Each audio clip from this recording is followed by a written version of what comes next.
Persianization of Alexander the Great. Alexander the Great history by kings in general. Let's go.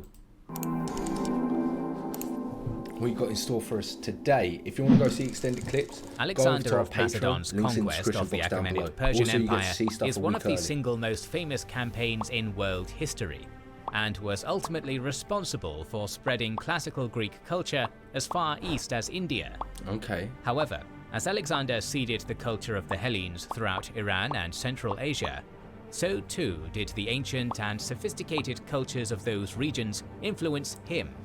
They did From events like the Proskynesis at Bactria to Alexander apparently dressing up in the Persian fashion, many have wondered just how Persianized Alexander became, with some even postulating that he became so nativized that he became a Zoroastrian, an adherent of the faith of the Achaemenid Persian kings. To find out whether or not there is truth in this, we must examine how Alexander engaged with the conquered peoples of Persia, and how he went about consolidating his rule. Welcome to our video on Alexander and the Persians, their relationship, and how Alexander engaged with Zoroastrianism. Winning an empire might be hard, but keeping it is harder, and a similar lesson has been learned by first order. Go to keeps.com/kings or click the link in the description. That's keeps.com/kings. Before we analyze Alexander in Persia, we must first understand how Persian kingship was linked to Zoroastrianism. Zoroastrianism is a dualistic religion focused on the great lord Ahura Mazda, his emanations, the Emesha Spentus, and their fight against the great lie, Angra Mainyu, and his emanations, the Ahuras. The traditional title of the Achaemenid monarch, Shahanshah, or King of Kings, was intrinsically linked to Zoroastrianism. Most Achaemenid kings throughout history were probably practicing Zoroastrians in one way or another, although some paid homage to other religions too. The cylinder of Cyrus the Great, for example, mentions the Babylonian god Marduk. Darius the Great most certainly used Zoroastrianism, exalting Ahura Mazda and all the gods. Overall, while the Achaemenid Empire was relatively tolerant and regional satraps often cooperated with local religious authorities, Persian kingship was linked to Zoroastrianism. Consequently, Persepolis, the imperial capital, was a center of Persian religion, whose Apadana Palace has reliefs of tribute-giving nations to the King of Kings. One of the tablets from Persepolis shows the interplay of universal monarchy and Zoroastrianism. I'm interested to know what this the great king of kings, king of countries, son of Hystaspes, an Achaemenid.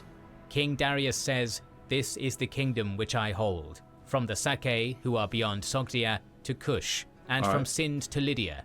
This is what Ahura Mazda, the greatest of gods, bestowed upon me. May Ahura Mazda protect me and my royal house." Indeed, every aspect of Persian kingship was intrinsically linked to Zoroastrianism, with royal clothing and diadems present in many pictures.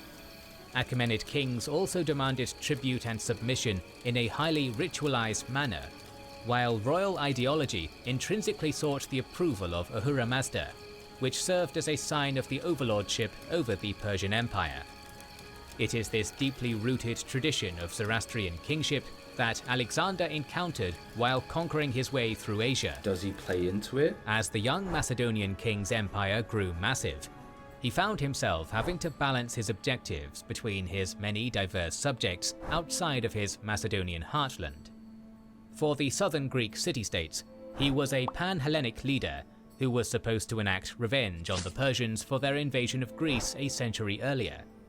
Meanwhile, in the Achaemenid Empire, he had two other groups to manage: the local elites of countries like Egypt, Babylon, Bactria, and India, who had been peripheral foreign vassals to the Persians, as well as the Persian elites themselves, who were traditionally much more invested in the Achaemenid kingship that Alexander had deposed. The balance between Greeks and Persians is particularly important, as the former made up the army he had conquered Persia with, and the latter his collaborators in helping rule the land he had conquered.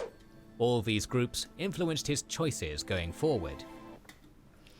4 billion toothbrushes are thrown away. He's literally every having to year. deal with And everyone you've ever owned the still army and exists generals somewhere. that he So although you've relied on probably thrown a few to away, get what he's you've got actually now. still been using. And then, of course, the governors that he had from capturing those to actually run the lands and the lands that he has conquered. Designs and top. It's an issue. How's he gonna Alexander's do it? technique of rule usually was to appeal to local sensibilities. In this manner, he was no different to many Persian emperors. In Egypt, he presented himself as pharaoh and a liberator, while in Babylon, he conducted sacrifices in the great temples there. In short, he was not afraid to adopt local customs. This was something regional satraps of the late Achaemenid Empire had also done, particularly ones who worked with the local ruling elites.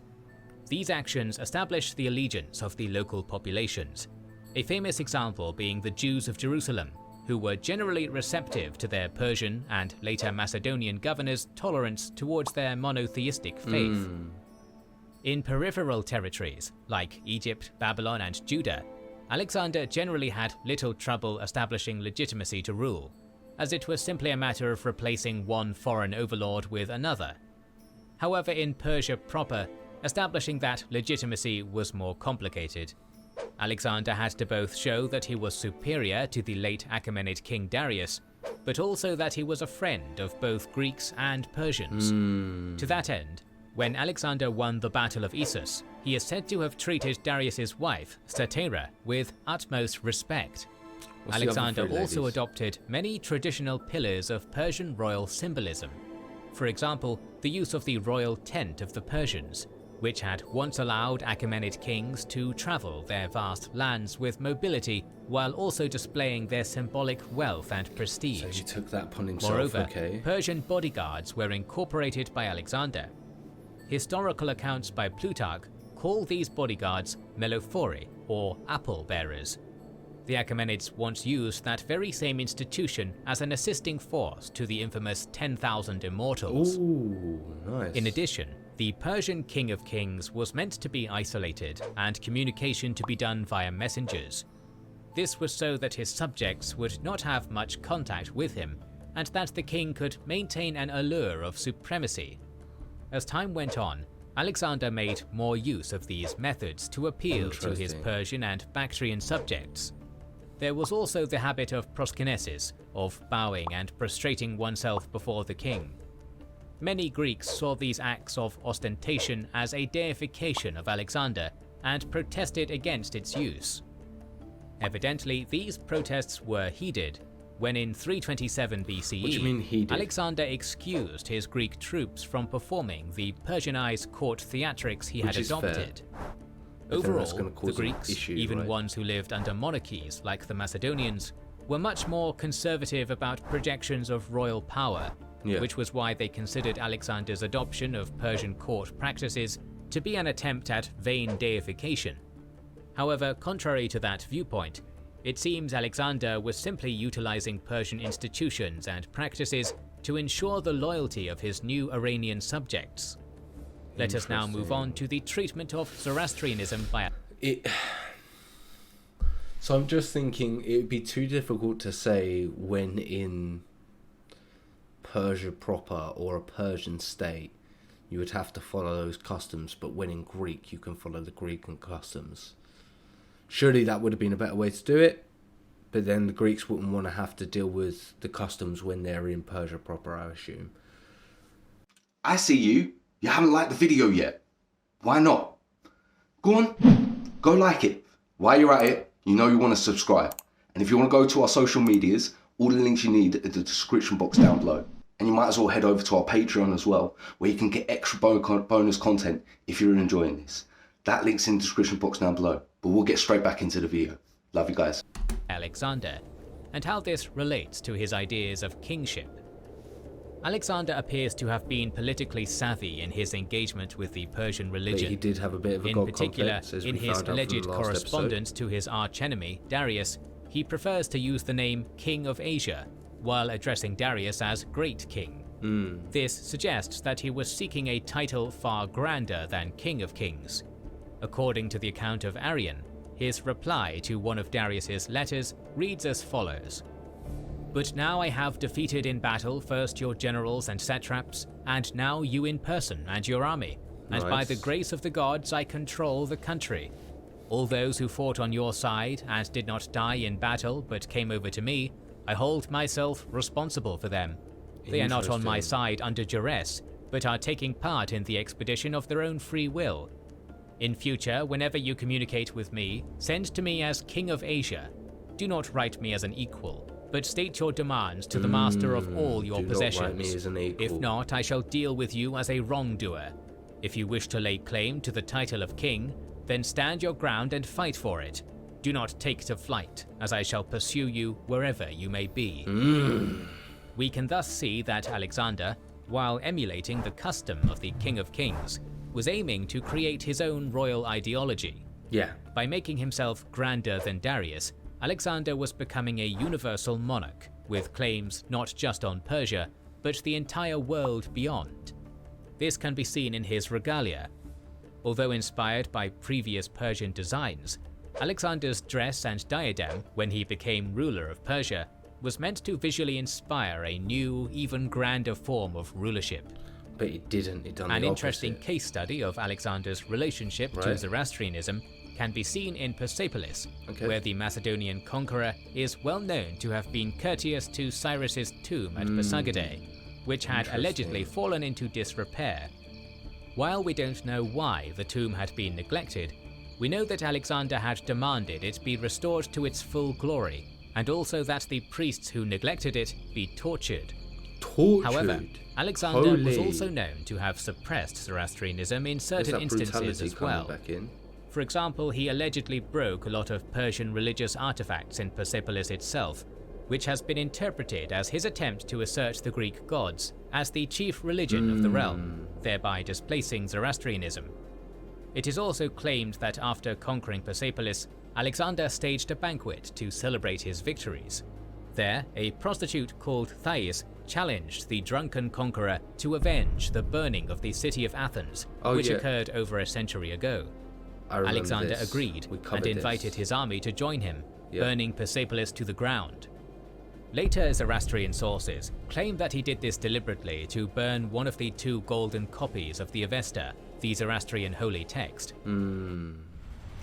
Yeah, so that's coming to bite him on the ass.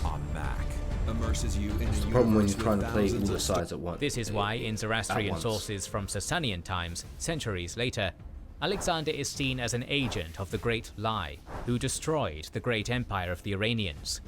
To many historians, Alexander's anti-Persian policies were an attempt to earn the legitimacy of his Greek soldiers by enacting revenge for Xerxes' invasion of Greece a century earlier, thus showing that he was a monarch of many faces, adopting Persian rights while settling Hellenic blood feuds.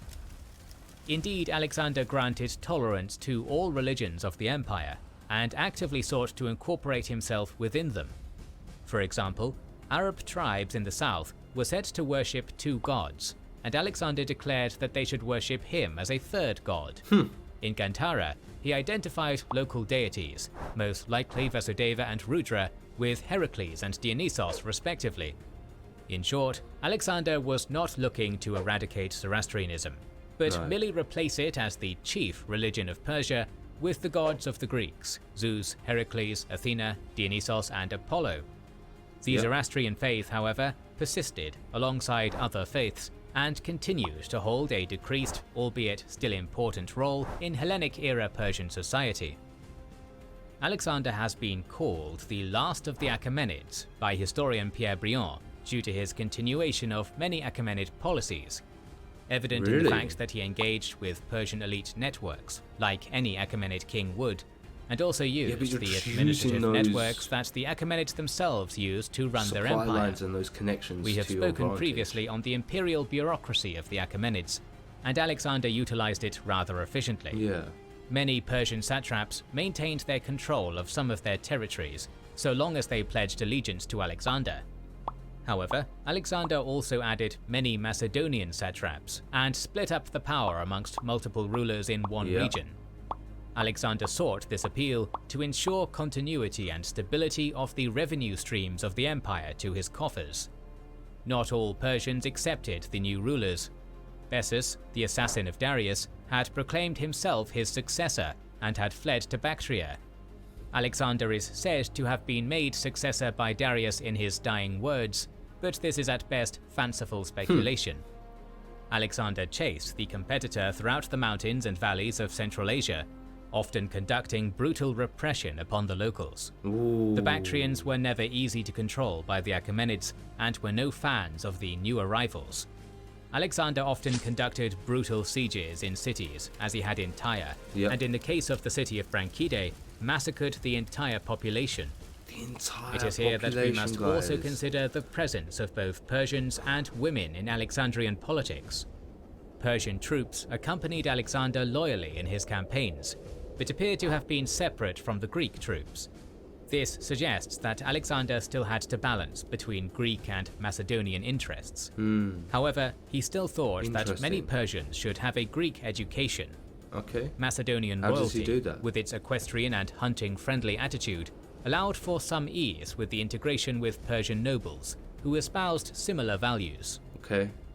Alexander's mindset is best exemplified in the Susa weddings, where Greek soldiers married Persian women. Alexander also married Roshanak, or Roxane, or Sogdiana, as a convenient marriage alliance and reconciliation with the rebellious Sogdians. It also enabled a sort of conquest, as the sexist ancient world saw the conquest of the women of the enemy as a symbol of victory. Most of these weddings ended in divorce, with one notable exception. Seleucus, one of Alexander's most trusted comrades, maintained his marriage to Apama of Sogdiana, and followed in his friend's footsteps in maintaining links with the Persian nobility. He would later found the Seleucid Empire, which ruled over Persia. Alexander's policy shows that he tried to engage with all political actors in the empire, from Greeks to Persians to Bactrians. Links with Persian nobility and Zoroastrianism were strong in terms of maintaining continuity. Yet Alexander also showed the triumph of Hellenism through acts of defilement of previous Persian heritage. Many Greek sources see this as barbarizing. Yet we can also see that this was a careful political strategy, possibly inspired by Persian kingship itself. Alexander the Great certainly became more Persian throughout his campaigns, preserving and adopting the customs and networks of the King of Kings. Alexander engaged with the Persian nobility, and even attempted to connect them to the Greeks through the Susa weddings. However, Alexander also had to engage with the Hellenic part of his army, and certainly aimed to install a new order as King of Asia.